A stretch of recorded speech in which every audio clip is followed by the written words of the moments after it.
Hola, mi nombre es Nicolás, soy docente del Departamento de Bioquímica y en esta oportunidad vamos a ver la parte 2 del transporte de gases en sangre. En la parte uno habíamos visto el transporte de oxígeno y habíamos estudiado la hemoglobina, la principal molécula transportadora de oxígeno en sangre. Vimos sus propiedades bioquímicas y luego finalmente habíamos visto cómo la hemoglobina es capaz de transportar otros gases como el monóxido de carbono y el óxido nítrico. Para esta segunda parte, vamos a estudiar al transporte de otro de los principales gases en sangre, que es el dióxido de carbono, y cómo este a su vez se encuentra involucrado en en la regulación del equilibrio ácido-base. Recordemos que el catabolismo energético de una célula es un gran productor de dióxido de carbono. Las reacciones de oxidación de los compuestos de alta energía involucran una serie de reacciones de decarboxilación, que son las reacciones en donde se produce el dióxido de carbono. Cuanto más alto sea la tasa metabólica de un tejido, mayor será la producción de dióxido de carbono. En este caso, el dióxido de carbono dentro del catabolismo es generado fundamentalmente a nivel de la piruvato deshidrogenasa y a nivel del ciclo de Krebs por las reacciones de la isocitrato deshidrogenasa y la alfa-cetoglutarato deshidrogenasa. Cuanto mayor sea el catabolismo energético de una célula, mayor será la producción de su dióxido de carbono y más eficiente debe ser el transporte de dióxido de carbono en sangre hacia el aparato respiratorio, que es en donde éste se elimina. Vamos a ver cuáles son las formas de transporte de dióxido de carbono en sangre. Son fundamentalmente tres: en forma de dióxido de carbono disuelto, en forma de carbaminohemoglobina y en forma de bicarbonato. La suma de estas tres formas de transporte de dióxido de carbono se denomina en su conjunto como concentración de dióxido de carbono total y corresponde a la suma de las concentraciones individuales de estas tres formas diferentes de transportar dióxido de carbono. La concentración de dióxido de carbono total se representa en este gráfico para la sangre arterial, para la sangre venosa.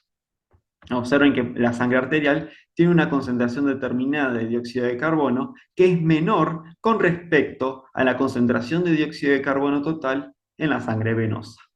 Esto se debe a que a medida que la sangre arterial transcurre por los lechos de los capilares tisulares y cede el oxígeno que ésta trae, recibe a su vez dióxido de carbono. Esta ganancia de dióxido de carbono a nivel capilar es que refleja este aumento en la concentración de dióxido de carbono total que experimenta la sangre venosa. A la diferencia de dióxido de carbono total entre la sangre arterial y la sangre venosa, se le denomina diferencia arteriovenosa y se representa de forma aislada en esta parte del gráfico. Veamos en más detalle cada uno de estos tres transportes de dióxido de carbono. En primer lugar, tenemos la forma disuelta. Como habíamos visto en la parte 1, y de acuerdo a la ley de Henry, podemos calcular la concentración de dióxido de carbono disuelto si tenemos en cuenta que a nivel arterial y tisular, la presión parcial de este gas es de aproximadamente 40 milímetros de mercurio y que presenta una constante de solubilidad de 0,03 milimolar por milímetro de mercurio. Esto nos da un total de 1,23 milimolar para la forma disuelta del dióxido de carbono, que si consideramos la concentración de dióxido de carbono total, solamente representa y contribuye a aproximadamente un 5% del transporte total. Por lo tanto, no es la principal forma de transporte de dióxido de carbono. La otra forma de transporte es en forma de carbaminohemoglobina. Como habíamos visto en la parte 1, el dióxido de carbono tiene la capacidad de reaccionar con los grupos aminos terminales de las moléculas de globina de la hemoglobina para la formación de carbaminohemoglobina y consigo la liberación de un protón. Si bien a nivel arterial no es una forma que contribuya al transporte total de dióxido de carbono de forma significante, ¿sí? De hecho, solamente contribuye también cerca de un 5%, observemos que Cuando la sangre arterial pasa por los capilares y recibe dióxido de carbono por parte de los tejidos para formar sangre venosa, el aumento adicional de dióxido de carbono que obtenemos se debe en un 21% a la forma de carbaminohemoglobina. Es decir, que la forma de carbaminohemoglobina sí tiene un rol importante y cerca de un 21% cuando recibe dióxido de carbono producido a nivel tisular y por lo tanto es una forma un poco más importante de transporte de dióxido de carbono en sangre venosa. La principal forma de transporte de dióxido de carbono es en forma de bicarbonato. El dióxido de carbono, en su forma disuelta, tiene la capacidad de reaccionar con el agua mediante una reacción de hidratación para la generación de un ácido, que es el ácido carbónico. Si bien vamos a ver que esta reacción desde el punto de vista cinético es lenta, va a poder ser acelerada en el interior celular, fundamentalmente en los eritrocitos. Este ácido carbónico es un ácido débil, es decir, que se va a disociar liberando un protón y su base conjugada, que es el bicarbonato. De esta forma, el dióxido de carbono genera bicarbonato. Esta reacción, desde el punto de vista cinético, es rápida debido a que es una reacción de disociación ácido-base. Estas dos reacciones las podemos sumar para obtener la ecuación global en la que el dióxido de carbono disuelto reacciona con el agua para formar ácido carbónico y este se disocia liberando un protón y bicarbonato. Debido a que el ácido carbónico tiene un pKa muy bajo con respecto al plasma, tiene un pKa de aproximadamente 3,7 y el plasma presenta un pH de cercano a 7,4. Esto determina que las concentraciones de ácido carbónico son muy bajas, dado que cuando se forma se disocie rápidamente. Por lo tanto, uno puede tener una segunda ecuación global en la cual desprecia el ácido carbónico y obtenemos que el dióxido de carbono disuelto más agua reacciona generando el bicarbonato y los protones. Debemos tener en cuenta que la forma disuelta del dióxido de carbono es la que reacciona con la molécula de agua. Pero antes debe existir un equilibrio entre la forma gaseosa y la forma disuelta. Habíamos dicho que desde el punto de vista cinético la reacción de hidratación del dióxido de carbono es lenta. Y esto, desde el punto de vista fisiológico, traería un problema. Sin embargo, dentro de los eritrocitos, este problema se ve solucionado debido a que existe una enzima denominada anhidrasa carbónica que cataliza la reacción de hidratación del dióxido de carbono para la generación de ácido carbónico. Esta enzima, cuya estructura lo podemos observar aquí, tiene en su sitio activo un átomo de zinc que cataliza la reacción de hidratación. Por lo tanto, la formación de bicarbonato dentro del eritrocito se encuentra enormemente favorecida. El transporte de dióxido de carbono en forma de bicarbonato se denomina transporte isohídrico. Como observamos en este esquema, el dióxido de carbono formado en los tejidos difunde hacia el plasma. En el plasma, como habíamos mencionado, cerca de un 5 o un 6% se transporta en esta forma que es la forma disuelta. Una pequeña cantidad de dióxido de carbono puede generar bicarbonato de forma espontánea y no catalizada y lenta, pero este bicarbonato formado contribuye a solamente un 5% del total de bicarbonato en plasma. El otro 95% del bicarbonato formado se genera dentro del eritrocito. La mayor parte del dióxido de carbono que se produce en los tejidos ingresa al eritrocito. Y como habíamos visto, la hidratación del dióxido de carbono para formar bicarbonato se encuentra favorecida ampliamente desde el punto de vista cinético debido a que los eritrocitos contaban con una enzima que es la anhidrasa carbónica. Es decir, que la formación de bicarbonato intraeritrocitario es ampliamente favorecida. De esta reacción se forma bicarbonato y un protón. El protón, y esto vamos a estudiarlo en más detalle en las próximas diapositivas, va a ser amortiguado por la hemoglobina.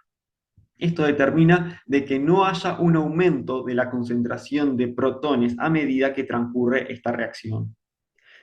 Dado que no aumenta la concentración de protones cuando se forma bicarbonato, por el hecho de que la hemoglobina va a amortiguar a estos protones, es por lo que se le denomina a este transporte isohídrico. El bicarbonato va a salir del eritrocito. Y entonces la mayor parte del bicarbonato en sangre se transporta en plasma, pero se genera a nivel del eritrocito. La salida de bicarbonato desde el eritrocito hacia el plasma se encuentra a cargo de un transportador denominado AE1. En realidad se trata de un intercambiador. El hecho de sacar una carga negativa desde el eritrocito hacia el plasma determina que deba introducirse también una carga negativa. Y esa carga negativa es introducida en forma de cloruro. Por lo tanto, este transportador, el AE1, se trata de un intercambiador bicarbonato-cloruro. El ingreso de cloruro hacia adentro del eritrocito a medida que se saca bicarbonato se denomina desplazamiento del cloruro. En suma, la formación de bicarbonato se encuentra ampliamente favorecida dentro del eritrocito por dos hechos. Primero, desde el punto de vista cinético, por la presencia de la anhidrasa carbónica. Y segundo, desde el punto de vista termodinámico, debido a que a medida que se forma el bicarbonato, este es sacado hacia el plasma. Por lo tanto, la concentración de bicarbonato, al permanecer constante debido a que se retira del eritrocito, determina un desplazamiento del equilibrio siempre hacia la derecha, con la constante formación de bicarbonato y la salida de este hacia el plasma, que es en donde termina de transportarse. La cantidad de bicarbonato que se forma en los capilares y que termina siendo en sangre venosa es de aproximadamente 24 milimolar. Una vez que hemos comprendido el transporte de oxígeno y el transporte de dióxido de carbono, debemos realizar una integración del transporte de estos dos gases. Y para eso vamos a ver una integración primero en el intercambio gaseoso que ocurre entre la sangre y los tejidos, y luego una integración de lo que ocurre entre la sangre y el alvéolo pulmonar. Recordemos que a nivel tisular, el eritrocito llega con hemoglobina oxigenada y esa hemoglobina tiene que soltar el oxígeno para que éste pueda ingresar a los tejidos. Y en simultáneo, los tejidos están constantemente produciendo dióxido de carbono, el cual tiene que difundir y ser transportado hacia el aparato respiratorio. Entonces, comencemos entonces por el dióxido de carbono que acabamos de ver. Este difundía hacia el plasma, formaba una pequeña cantidad de bicarbonato, pero la mayoría se transportaba hacia el interior del eritrocito, en donde, por acción de la anhidrasa carbónica, se transformaba en bicarbonato y ese bicarbonato salía por medio del intercambiador AE1 hacia el plasma, y este bicarbonato es el responsable de la mayor parte de transporte de dióxido de carbono en sangre. Recuerden que en este momento comenzaron a aparecer los moduladores alostéricos negativos de la hemoglobina que habíamos estudiado en la parte 1. El dióxido de carbono por un lado y los protones por el otro. Observen que el descenso del pH, como habíamos estudiado, tiene la capacidad de liberar oxígeno, ¿sí? Desoxigenar a la hemoglobina. Esta hemoglobina suelta el oxígeno y se protona. Por otro lado, teníamos también el dióxido de carbono que tenía dos grandes efectos. Recuerden que, en primer lugar, el dióxido de carbono reaccionaba con la hemoglobina para la formación de carbaminohemoglobina, que también estabilizaba la conformación T o la conformación del desoxi y también estimulaba la liberación de oxígeno. Por otro lado, acá vemos el otro efecto del dióxido de carbono, que es contribuir a la formación de protones y al descenso del pH. Por lo tanto, el transporte de dióxido de carbono es también el que dicta a nivel tisular la desoxigenación de la hemoglobina, la liberación de oxígeno y la difusión hacia los tejidos, que es en donde serán utilizados en las mitocondrias para la producción de ATP. Recordemos que este efecto, mediante el cual los protones generados a su vez por el dióxido de carbono producen una liberación de oxígeno y la desoxigenación de la hemoglobina, se denominaba efecto Bohr. Y a su vez, esta desoxigenación de la hemoglobina que promueve el transporte de dióxido de carbono debido a que la hemoglobina es la hemoglobina en forma desoxi la que tiene la capacidad de reaccionar con dióxido de carbono y contribuir al transporte de dióxido de carbono. Este efecto se denomina efecto Haldane. El efecto Haldane, por lo tanto, es el efecto mediante el cual la desoxigenación de la hemoglobina y su protonación contribuyen al transporte de dióxido de carbono. Similar, pero de forma contraria, es lo que vamos a ver a nivel pulmonar. Observen que en este caso, el oxígeno tiene que difundir hacia el eritrocito, mientras que el dióxido de carbono tiene que salir hacia los alvéolos. ¿Qué vamos a tener en este caso? En este caso, la concentración o la presión parcial de oxígeno era de 100 milímetros de mercurio, ¿sí? Por lo tanto, al ser más alta que en la sangre, va a difundir hacia el eritrocito. Al haber una alta presión parcial de oxígeno, la hemoglobina va a tender a oxigenarse, a reaccionar con oxígeno y a formar oxihemoglobina. A medida que se forma oxihemoglobina, se estabiliza la conformación R, la conformación relajada o la conformación oxi de la hemoglobina.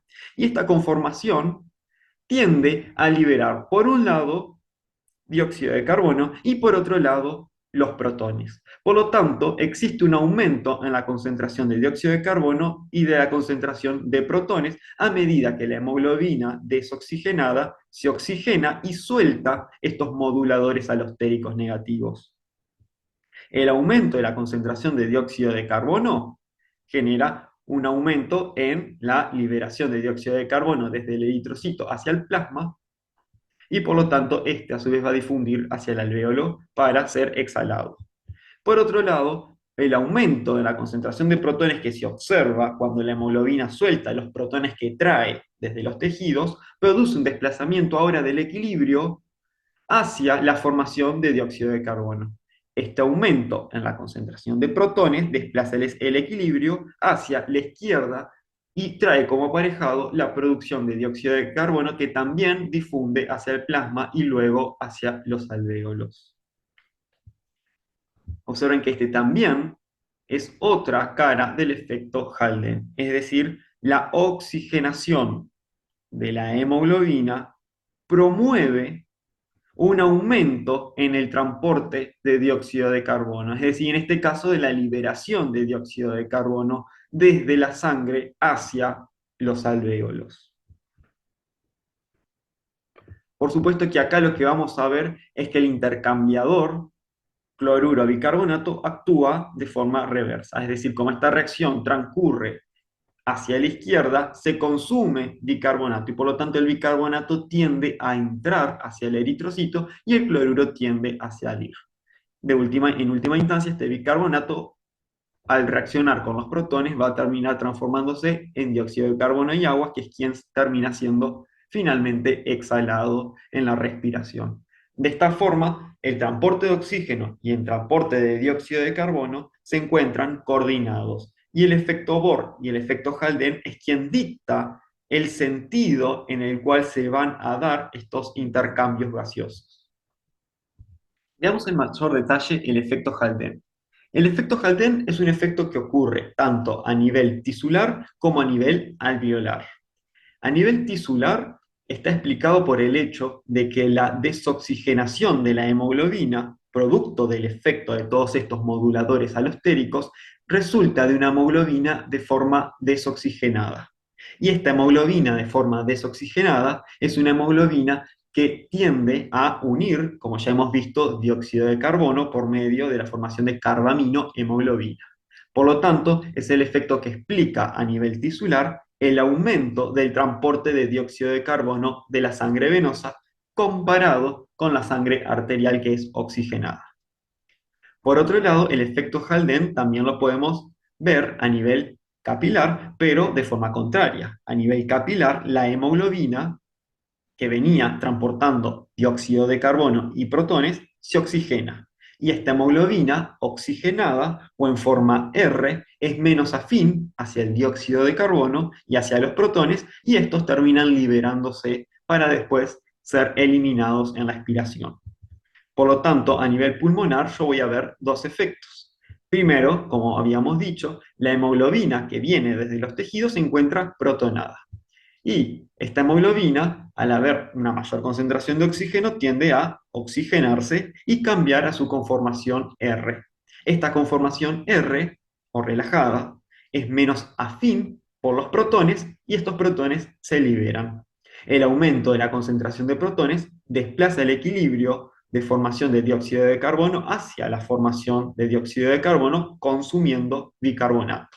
Este dióxido de carbono luego es eliminado en la expiración.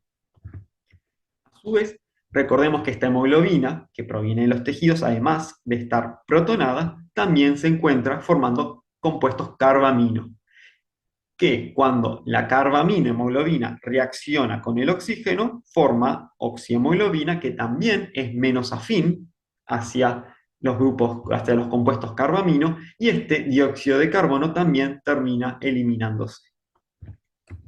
En suma, podemos ver las curvas de saturación de dióxido de carbono. Así como teníamos curvas de saturación para el oxígeno, podemos tener curvas de saturación de dióxido de carbono para la hemoglobina.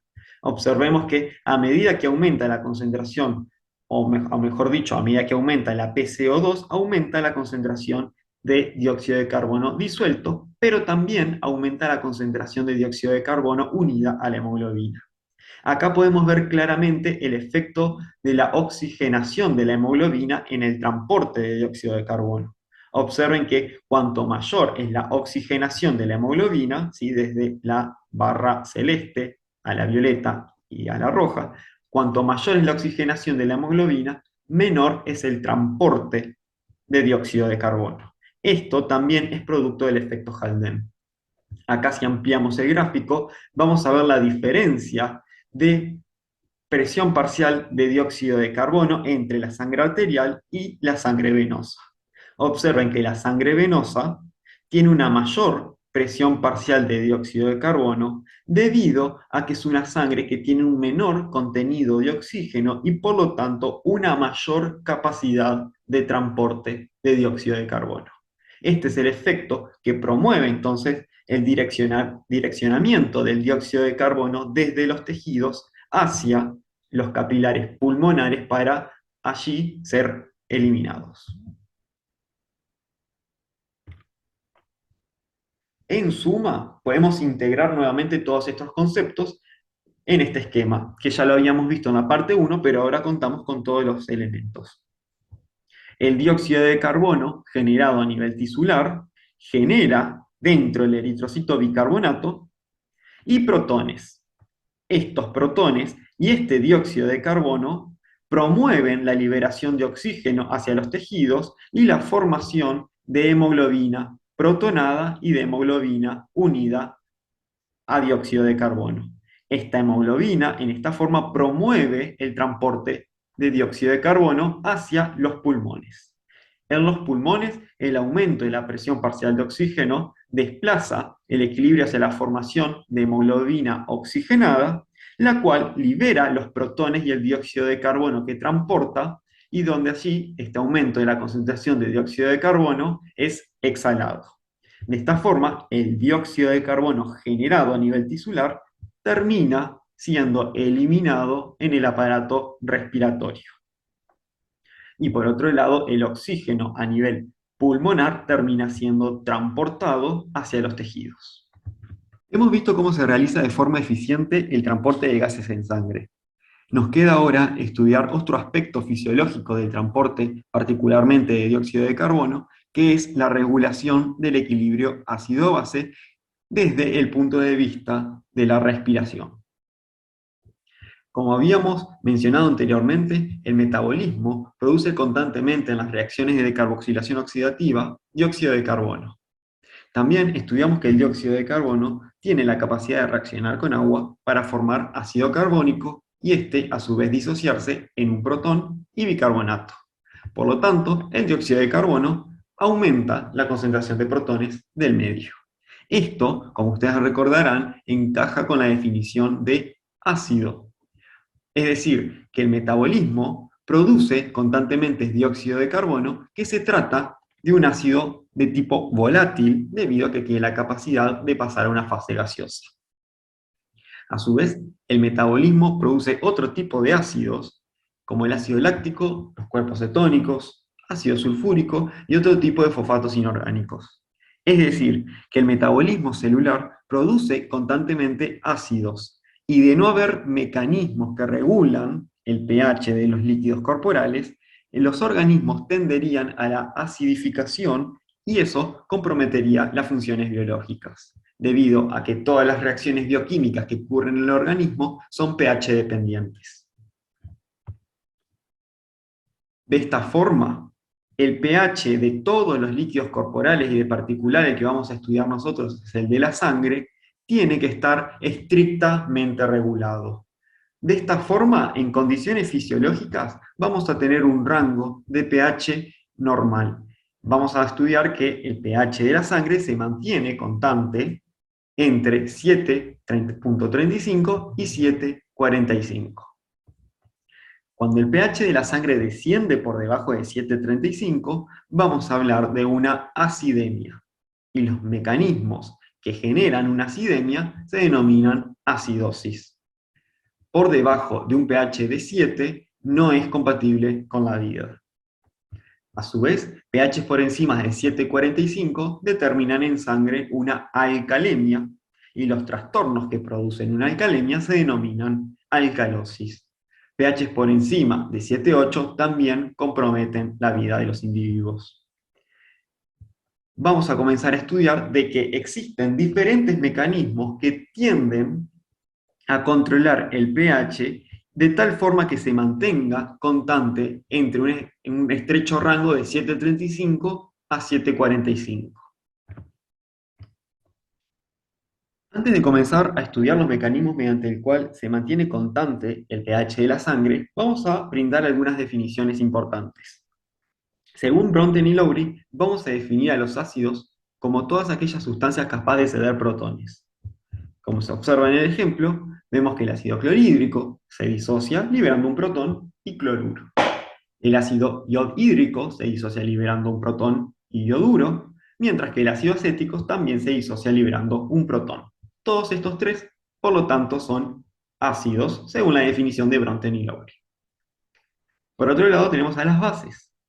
Las bases son todas aquellas sustancias que, según Bronten y Lowry, tienen la capacidad de aceptar protones. O bien, a veces resulta útil la definición de Arrhenius, que es en las que las bases se disocian liberando hidroxilos. Como vemos en este ejemplo, el hidróxido de sodio y el hidróxido de aluminio, al disociarse, liberan hidroxilos, por lo tanto, son una base, según Arrhenius. Por otro lado, el amoníaco, como se observa en esta reacción, tiene la capacidad de aceptar un protón para transformarse en ion amonio. Según Bronten y Lowry, el amoníaco, al aceptar un protón, funciona como una base.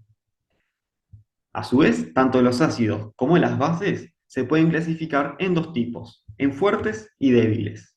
Las bases y los ácidos fuertes son todos aquellos que cuando entran en solución se disocian completamente. Es decir, que la reacción química ocurre hacia un solo sentido, que es el de la disociación. Como vemos acá, tanto el ácido clorhídrico como el iodhídrico son ácidos fuertes debido a que se disocian completamente para generar los protones y su contraión. La reacción inversa o está sumamente desfavorable en estos tipos de ácidos. Las bases, por otro lado, también se clasifican en fuertes siempre y cuando se disocien completamente en solución acuosa. Por otro lado, vamos a encontrar ácidos y bases débiles, que son todas aquellas que se disocian parcialmente y por lo tanto establecen un equilibrio químico. En este caso vemos que el ácido acético se disocia parcialmente y entra en equilibrio químico con el protón y veremos que esto se denomina su base conjugada. Por lo tanto, el ácido acético es un ácido débil. Acá vemos que el amoníaco también acepta un protón, pero entra en equilibrio con el amonio. Por lo tanto, el amoníaco es una base débil. La concentración de protones que existe en una solución se define como pH. En realidad, el pH es una forma de expresar la concentración de protones. El pH se calcula como el logaritmo en base 10 negativo de la concentración de protones de un medio. De esta forma, dependiendo de la concentración de protones que tenga una solución, las podemos clasificar en tres tipos. Cuando la concentración de protones de un medio es de 1 por 10 a la menos 7 molar, que equivale a un pH de 7, se dice que la solución es neutra.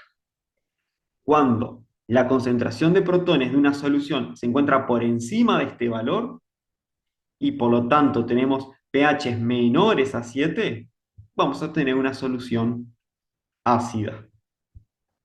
Cuando una solución tenga valores de protones menores a este valor de 1 por 10 a la menos 7 molar, vamos a tener una solución de carácter básico y el pH va a aumentar desde 7.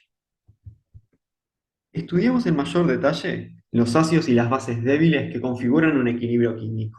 Observen que acá tenemos una reacción genérica en la cual un ácido HA se disocia liberando un protón y su contraión A negativo. Si observamos la reacción en sentido directo, vemos que HA funciona como un ácido debido a que se disocia liberando un protón. A su vez, si vemos la reacción inversa, el contraión A negativo tiene la capacidad de aceptar un protón para regenerar la molécula de ácido. Por lo tanto, A negativo, el contraión, está funcionando como una base de Brunton y Lowry, que en este caso se denomina base conjugada del ácido débil que lo formó. Dentro de un equilibrio químico, al ácido débil y su base conjugada se lo suele denominar como par ácido-base conjugado. Debido a que esta reacción se encuentra en equilibrio, va a tener asociada una constante de equilibrio, la cual se define como la concentración de productos dividida la concentración de reactivos, que para los equilibrios químicos de ácidos y bases, la constante de equilibrio se le suele denominar constante ácida. Para nuestro ejemplo, la constante ácida se define como la concentración de protones multiplicada por la concentración de base conjugada dividida la concentración de ácido débil. Muchas veces la constante ácida la van a ver expresada de otra forma, que es el pKa. El pKa es el menos logaritmo de la constante ácida. Acá les dejo una tabla en donde pueden ver diferentes ácidos débiles y su correspondiente base conjugada. Una vez que se brindaron estos conceptos básicos, vamos a estudiar los mecanismos mediante el cual se mantiene el equilibrio ácido-base, en particular de uno de los líquidos corporales del organismo, que es el plasma. Sin embargo, cabe destacar que alteraciones del equilibrio ácido-base del plasma tarde o temprano desencadenan trastornos del equilibrio ácido-base de los demás líquidos corporales. Por lo tanto, el mantenimiento de ácido-base de este líquido corporal es sumamente esencial y es de los más importantes en el organismo. ¿Qué sistemas vamos a tener a nivel del plasma que mantienen el pH constante entre 7,35 y 7,45? Vamos a encontrar tres grandes sistemas que mantienen el equilibrio ácido-base de este líquido corporal. El primero son los sistemas buffers o sistemas amortiguadores, que tienen como condición de que si bien actúan de forma sumamente rápida y son la primera línea de defensa que tiene el organismo para la regulación del equilibrio ácido-base, son sistemas que son sumamente limitados y que tienen que ser sustentados por los demás sistemas para que estos puedan constantemente actuar.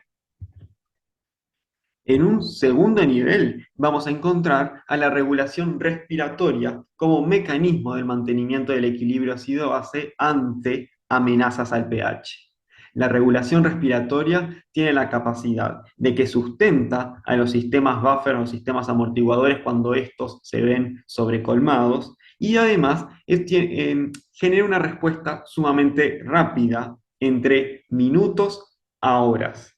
Sin embargo, es una respuesta que no puede ser mantenida en el tiempo, como vamos a ver, y que por lo tanto, para una regulación del equilibrio ácido-base permanente y más completa, vamos a requerir un tercer nivel de regulación, que es la regulación renal. En este teórico y en este curso en particular vamos a hacer énfasis en los sistemas buffers y sistemas amortiguadores y por supuesto que en la regulación respiratoria. Cabe destacar que la regulación renal la van a ver en cursos posteriores, particularmente en DREM. Sin embargo, es necesario que conozcan que la regulación renal existe y que va a regular a uno de los componentes de los principales sistemas buffer del organismo. Comencemos a estudiar entonces los sistemas amortiguadores, que son la primera línea de defensa ante una amenaza del pH. Para eso nos conviene ver cómo se perturban los equilibrios químicos compuestos por un ácido débil y su base conjugada ante un aumento o un consumo de los protones. Observen que cuando disminuye la concentración de protones, va a existir una perturbación de este equilibrio de tal forma de que se va a promover la reacción directa para que se vuelvan a regenerar los protones consumidos.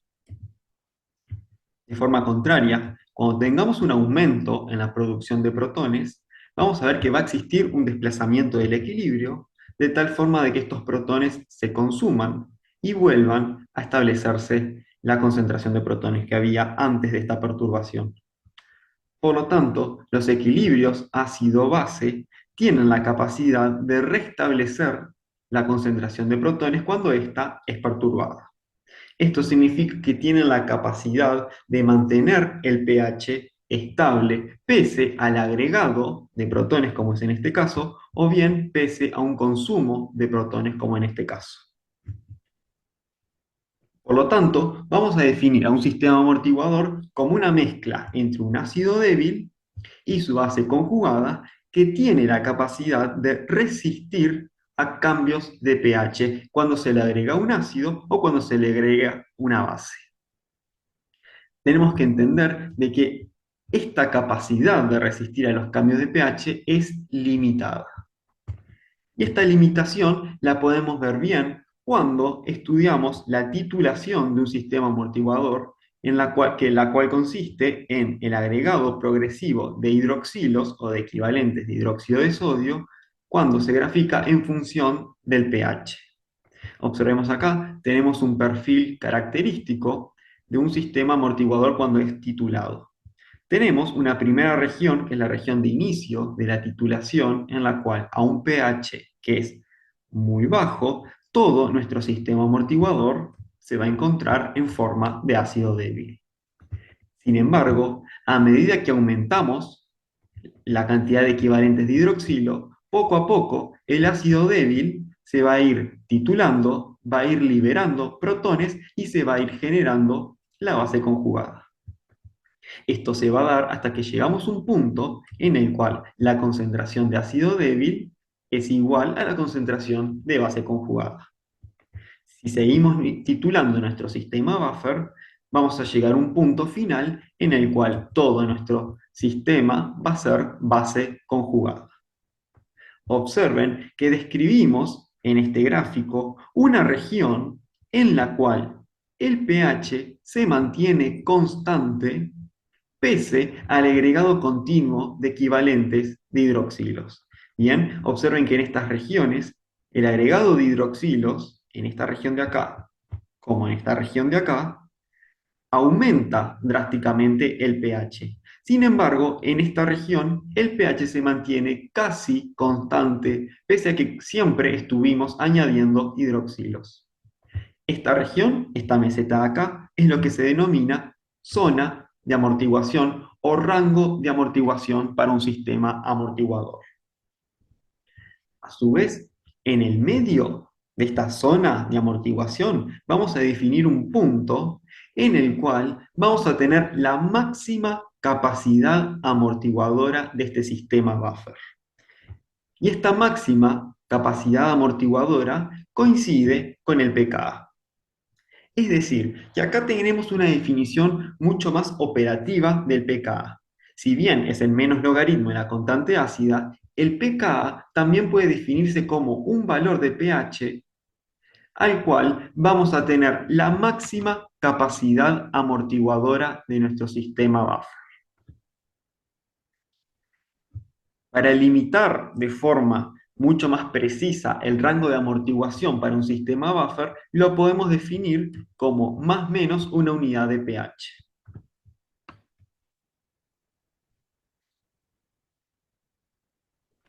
El pH en cualquier región de una curva de titulación para un sistema buffer puede calcularse de acuerdo a la ecuación de Henderson-Hasselbalch, en la cual el pH es igual al pKa más el logaritmo del cociente entre la base conjugada dividido el ácido débil.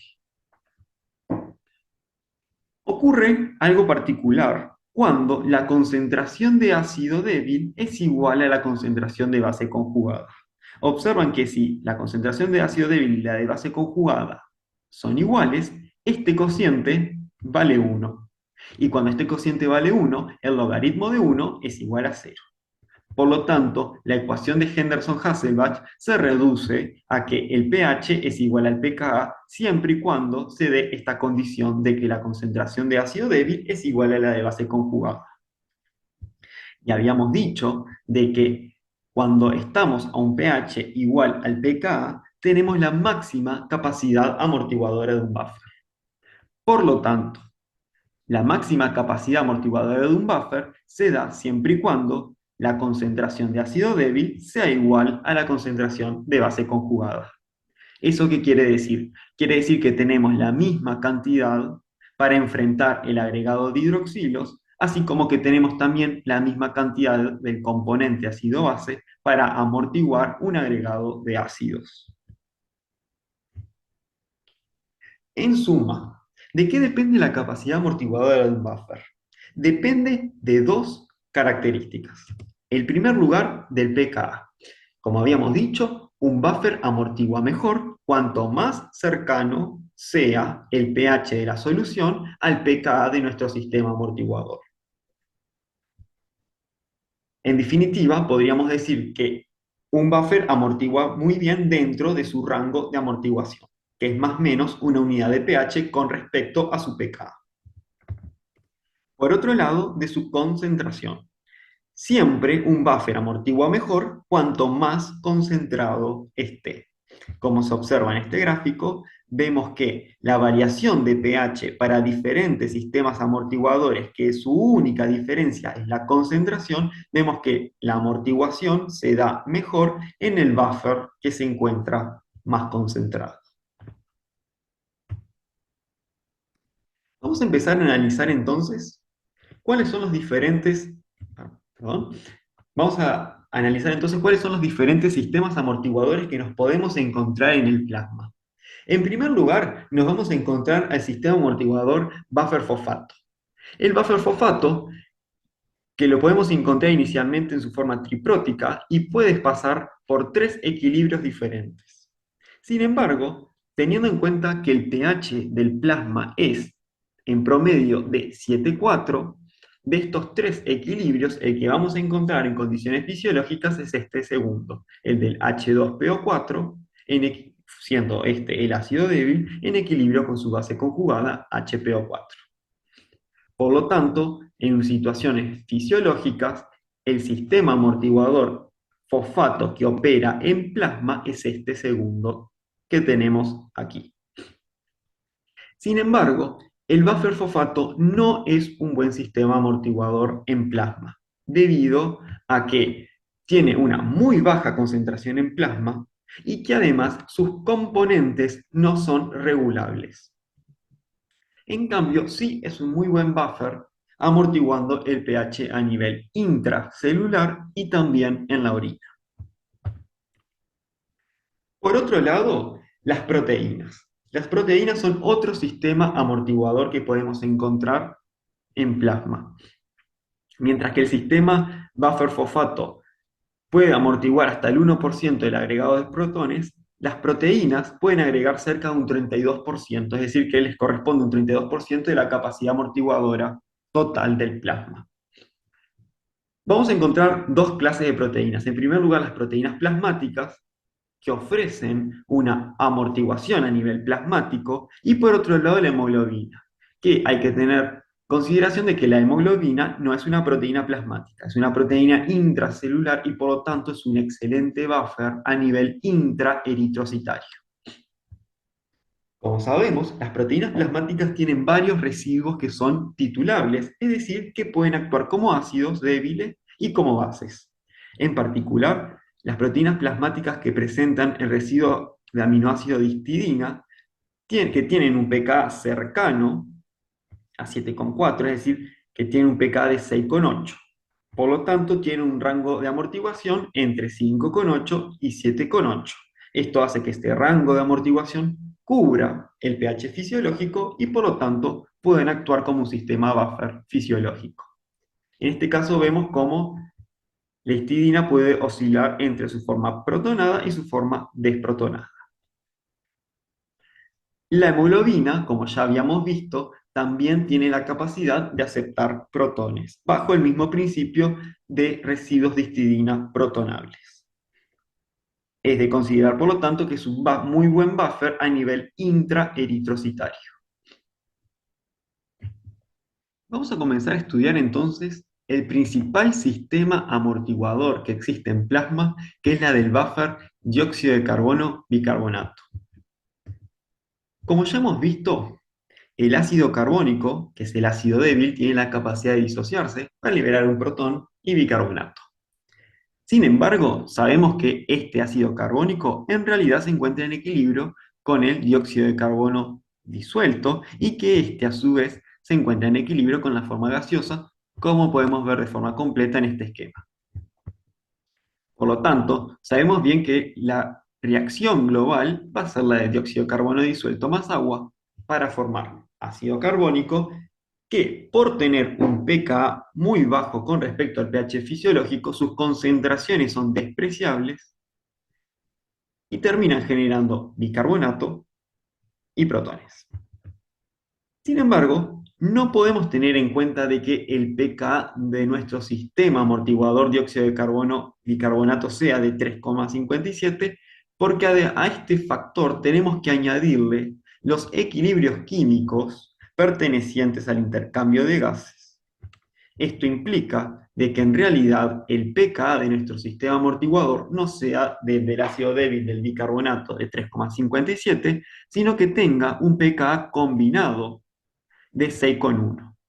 Este pKa de 6,1 es un pKa mucho más cercano al pH fisiológico. Por lo tanto, esto implica que al tener un pKa más cercano a 7,4, va a poder ofrecer un sistema de amortiguación mucho mejor de que si tuviera solamente el pKa de 3,57.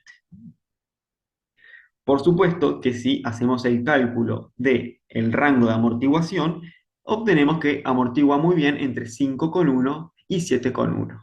Que si bien no entra dentro del pH fisiológico de 7,4, vamos a ver que por las características adicionales de este sistema amortiguador, lo hace en realidad un buffer ideal para el plasma. Podemos aplicar la ecuación de Henderson-Hasselbalch para nuestro buffer dióxido de carbono bicarbonato. En este caso, vamos a tener que la base conjugada es el bicarbonato y como ácido vamos a poner al dióxido de carbono en forma disuelta. Sin embargo, sabemos bien que la concentración de dióxido de carbono disuelta, por la ley de Henry, lo podemos calcular y obtener que para una presión parcial de dióxido de carbono de 40 milímetros de mercurio, vamos a tener una concentración de dióxido de carbono disuelta de 1,2 milimolar. Por lo tanto, si resolvemos las cuentas, vamos a ver que para una concentración de bicarbonato en plasma que se encuentra en torno a los 24 milimolar y para una concentración de dióxido de carbono disuelta en plasma de 1,2 milimolar, obtenemos, y considerando lógicamente un pK de 6,1, obtenemos efectivamente que el pH es de 7,4.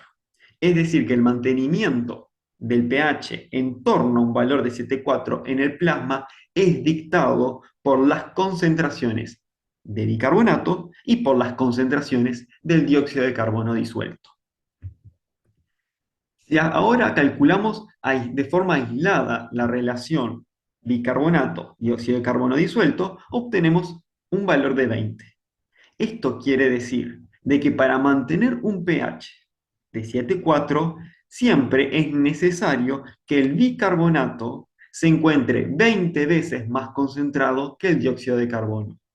Por lo tanto, es muy frecuente hacerse referencia de que el mantenimiento del pH depende de mantener una relación 20 veces bicarbonato con respecto a 1 del dióxido de carbono.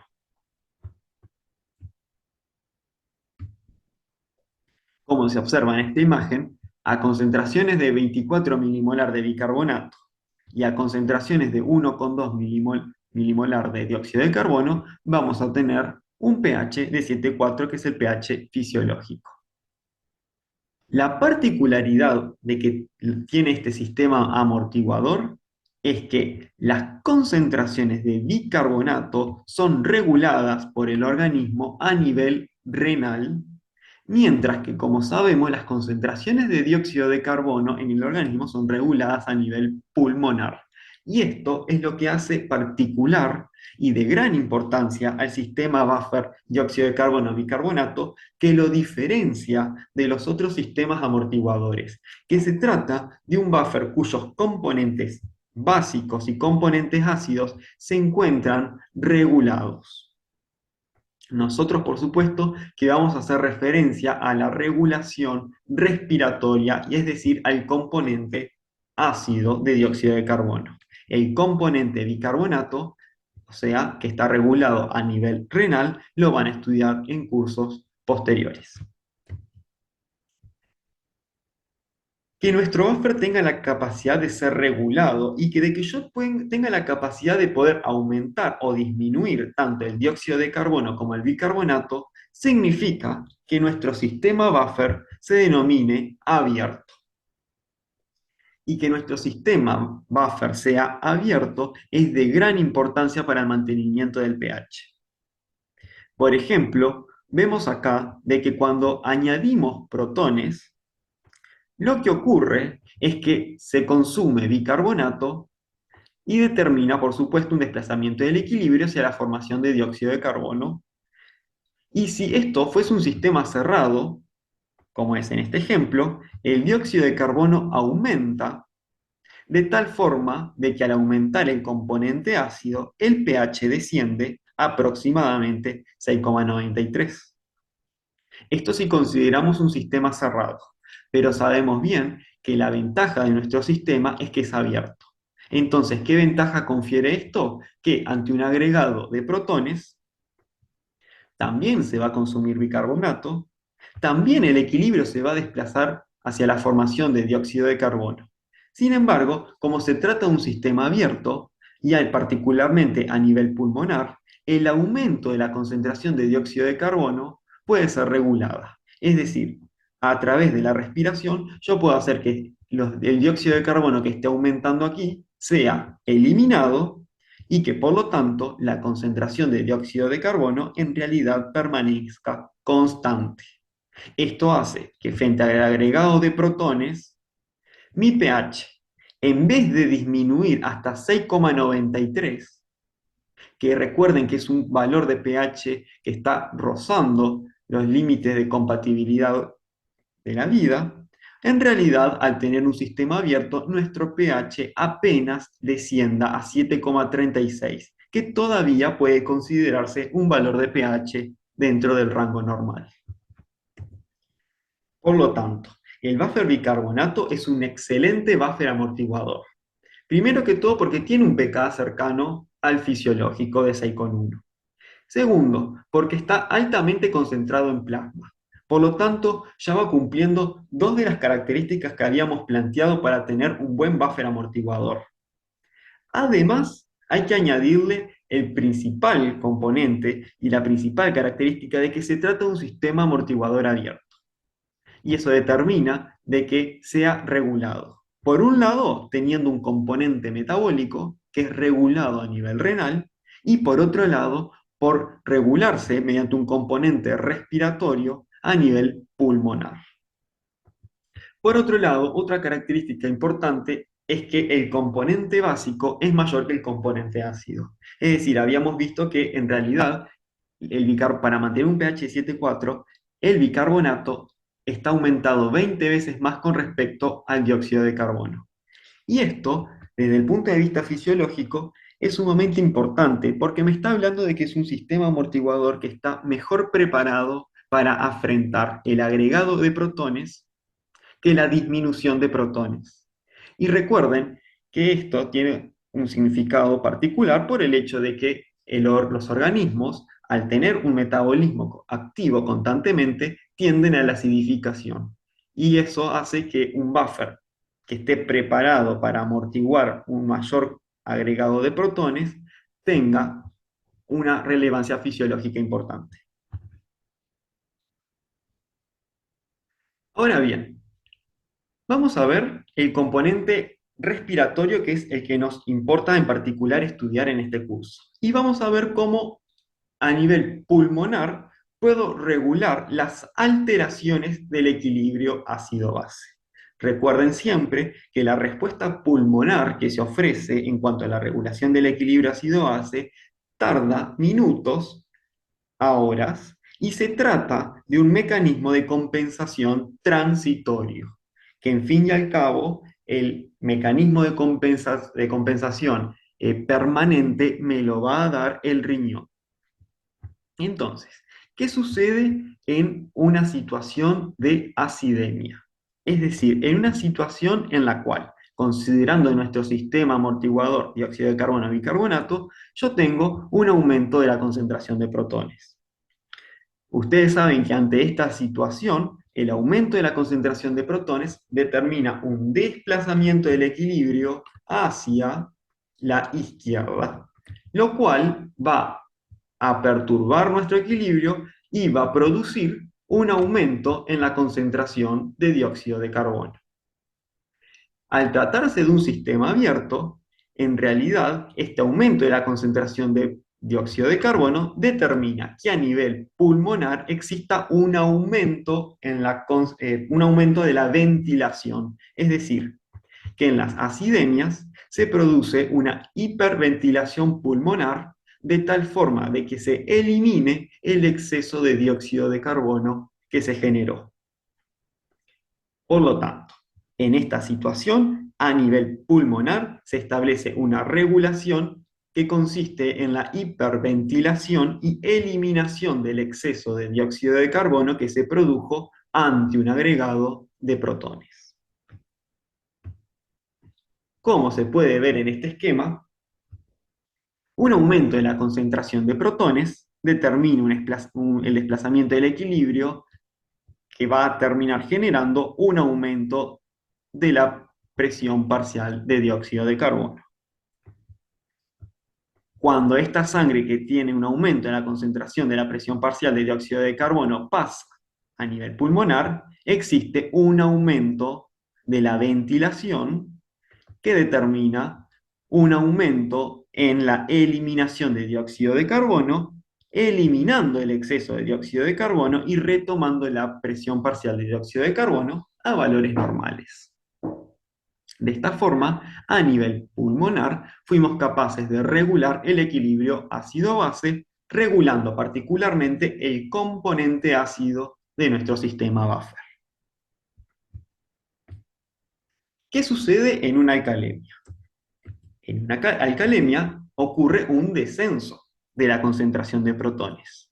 Y lógicamente que va a existir una perturbación de nuestro equilibrio de tal forma de que se trate de generar nuevos protones para que se repongan estas pérdidas. En este caso va a haber un desplazamiento del equilibrio hacia la derecha. Esto en nuestro sistema buffer va a traer como aparejado un descenso de la presión parcial de dióxido de carbono. ¿Qué respuesta pulmonar vamos a tener ante este descenso? Bien, la contraria, es decir, la hipoventilación. La hipoventilación determine que la eliminación de dióxido de carbono a nivel pulmonar disminuya. Por lo tanto, esto significa que a nivel de la circulación va a existir una retención de dióxido de carbono. Esta retención de dióxido de carbono, producto de la hipoventilación, va a tratar de aumentar la concentración de dióxido de carbono que se generó ante este descenso. Fíjense que acá tenemos entonces la misma situación. El agregado de base que produce un descenso de la concentración de protones o un aumento del pH, como es característico en las alcalemias, produce un desplazamiento del equilibrio de tal forma de que consume dióxido de carbono y produce una mayor concentración de bicarbonato. Por lo tanto, acá voy a tener la situación en donde voy a tener una menor concentración de dióxido de carbono o una presión parcial de dióxido de carbono menor a la normal. Esto determina que a nivel pulmonar la respuesta sea de disminuir la ventilación, hipoventilar, para tratar de eliminar la menor cantidad de dióxido de carbono posible. Si esta respuesta es eficaz, la retención de dióxido de carbono determina de que yo pueda alcanzar los nuevos niveles de presión parcial de dióxido de carbono que sean normales y de esta forma restablecer el equilibrio ácido-base. En suma, en las acidemias, la respuesta ventilatoria va a ser la hiperventilación y tratar de eliminar la mayor cantidad de dióxido de carbono posible. En las alcalemias, mi respuesta va a ser la hipoventilación y tratar de eliminar la menor cantidad posible de dióxido de carbono y tratar de retenerlo para aumentar el componente ácido. Desde el punto de vista clínico, nosotros podemos fácilmente evaluar el estado del equilibrio ácido-base y las concentraciones de los gases en sangre mediante un estudio sumamente frecuente y que se hace en mucha frecuencia en los pacientes hospitalizados y en las emergencias, que es mediante la gasometría arterial. La gasometría es una técnica que me permite evaluar el estado de equilibrio ácido-base del paciente debido a que permite obtener parámetros como son el pH, la presión parcial de dióxido de carbono, el bicarbonato y además el estado de oxigenación. Para poder evaluar todos estos parámetros es útil que la gasometría obtenga sangre que sea arterial. Y para eso se utiliza una arteria que está relativamente expuesta, que es la arteria radial. De hecho, la gasometría arterial consiste en la punción de la arteria radial y extracción de sangre arterial proveniente de esta arteria. Bien, acá se puede ver claramente de que cuando se inserta una jeringa para una gasometría, ¿sí?, en este sentido, aproximadamente 45 grados, de tal forma que busca la arteria radial, se obtiene rápidamente, observen acá, sangre que tiene un color rojo rutilante, característico de la sangre arterial. Este es un estudio que resulta bastante invasivo y doloroso para los pacientes, por lo tanto tiene que ser adecuadamente seleccionado. Ya hemos visto de cómo diferentes alteraciones en el equilibrio ácido-base tienen la capacidad de generar una respuesta ventilatoria que es la encargada de regular el componente ácido de nuestro sistema buffer dióxido de carbono y bicarbonato. Es decir, que a nivel pulmonar puedo regular las concentraciones o la presión parcial de dióxido de carbono y con esto tratar de restablecer el equilibrio ácido-base ante situaciones de acidemia como de alcalemia. Ahora, el rol de los pulmones puede quedar aún más claro cuando observamos situaciones en las cuales una alteración pulmonar trae como aparejado trastornos del equilibrio ácido-base y particularmente por afectación del componente respiratorio, es decir, por afectación de la presión parcial de dióxido de carbono. Les voy a plantear dos situaciones clínicas sumamente simples y sumamente fáciles y frecuentes que se las van a encontrar ustedes en un futuro en la carrera. Vamos a comenzar con un paciente de 60 años que presenta una enfermedad que es el asma, es decir, que presenta una inflamación crónica de las vías respiratorias. Este asma es de larga data, ¿sí? Desde la adolescencia, y está mal controlado. Este paciente consulta en emergencia por un cuadro de disnea, es decir, por una sensación de falta de aire o de que llega poco oxígeno en los alveolos, de aproximadamente 10 horas de evolución, con ruidos respiratorios audibles a distancia y además presenta habla entrecortada. O sea, que tenga habla entrecortada nos está haciendo referencia a que no puede hablar debido a que está tratando de mantener la respiración constantemente. Esto nos está haciendo notar de que es un cuadro de disnea moderada a severa. Además no presenta ni tos ni expectoración ni tampoco fiebre. Esto nos aleja un poco de que se trate de una infección. A su vez, al examen físico se destaca una polipnea, es decir, un aumento de la frecuencia respiratoria. Bien, lo normal es hasta 20 respiraciones por minuto y por encima de este valor se denomina polipnea. Además presenta tirajes altos y bajos. Es decir, que los tirajes es algo que se observa a nivel del tórax, un hundimiento de las costillas, un hundimiento de los espacios intercostales, debido a que es un paciente que está utilizando los músculos accesorios de la respiración. Además, a la auscultación se destaca la presencia de sibilancias, y eso se hace referencia a que las vías respiratorias tienen un calibre menor al normal y es el ruido que transmiten cuando el aire pasa a través de esas vías respiratorias que tienen un diámetro disminuido por tanta inflamación. Y el resto es normal. Con esta historia, nuestro planteo clínico va a ser el de una crisis asmática de moderada entidad. A este paciente se le realiza una gasometría arterial en la cual vamos a destacar, en principio, un pH de 7,5, es decir, que es un pH que está aumentado, ¿no? Lo normal es de entre 7,35 a 7,45. Por lo tanto, un pH de 7,5 nos habla de una alcalemia, es decir, una disminución en la concentración de protones. Una presión parcial de oxígeno de 95 milímetros de mercurio, que es normal. Una PCO2 de 32 milímetros de mercurio, o sea, 0,96 milimolar. Una PCO2 de 32 milímetros de mercurio es una PCO2 que se encuentra disminuida. Bien, lo normal es entre 40 a 45 milímetros de mercurio, ¿sí? Por lo tanto, tenemos una PCO2 disminuida. Esto nos está diciendo de que el componente ácido de nuestro sistema buffer se encuentra disminuido. Y esto ya nos da la pauta de por qué podría yo tener un aumento del pH. Además, esto coincide con que el bicarbonato se encuentra en el rango normal. Por lo tanto, yo tengo una alcalemia y esta alcalemia se debe a una disminución en la PCO2. Por lo tanto, esto se conoce como alcalosis respiratoria, es decir, una alcalosis de origen respiratorio debido a un descenso del componente ácido, a un descenso del dióxido de carbono. ¿Qué es lo que está pasando en este paciente? En este paciente tenemos los pulmones que para mantener una oxigenación adecuada están hiperventilando. Es decir, acá tenemos la hiperventilación como mecanismo para mayor entrega de oxígeno.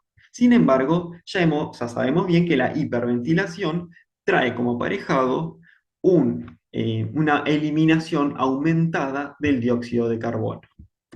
Por lo tanto, tenemos un dióxido de carbono que está disminuido y sabemos bien que esto produce un desplazamiento de nuestro equilibrio hacia la izquierda, tratando de aumentar la concentración de dióxido de carbono, pero de forma en vana porque nuestros pulmones hay una alteración que determina que el dióxido de carbono constantemente se esté eliminando. Esto produce claramente un descenso en la concentración de protones y un aumento del pH. Por lo tanto, acá vemos bien que una alteración a nivel pulmonar puede traer como aparejado trastornos del equilibrio ácido-base. Cuando nuestro sistema regulador se altera, también se va a alterar la fisiología ácido-base del paciente. Finalmente tenemos una segunda historia. En este caso tenemos un paciente de 68 años que es tabaquista, que es diagnosticado desde 2002 con enfermedad pulmonar obstructiva crónica.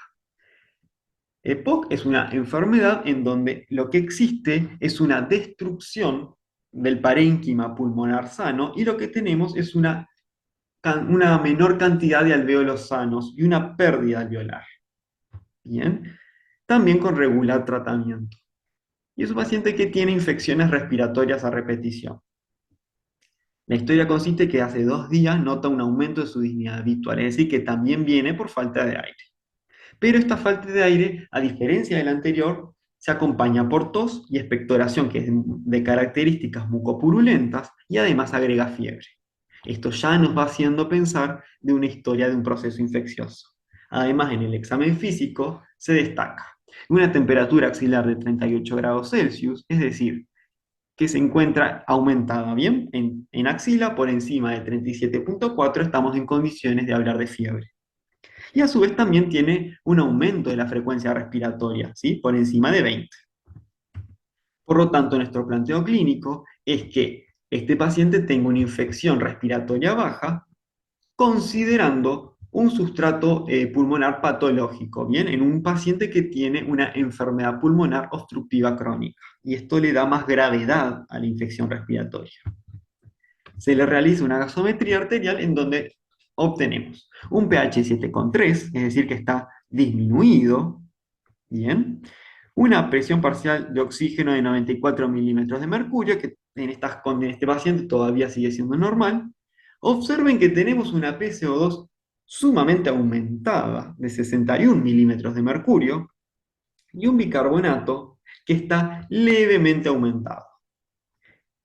Sin embargo, es de destacar que este bicarbonato que se encuentra levemente aumentado es más bien debido a que este paciente, al tener una enfermedad que es crónica, tiende a tener levemente en la presión parcial de dióxido de carbono aumentada y por lo tanto como mecanismo compensador suelen tener las concentraciones de bicarbonato más altas.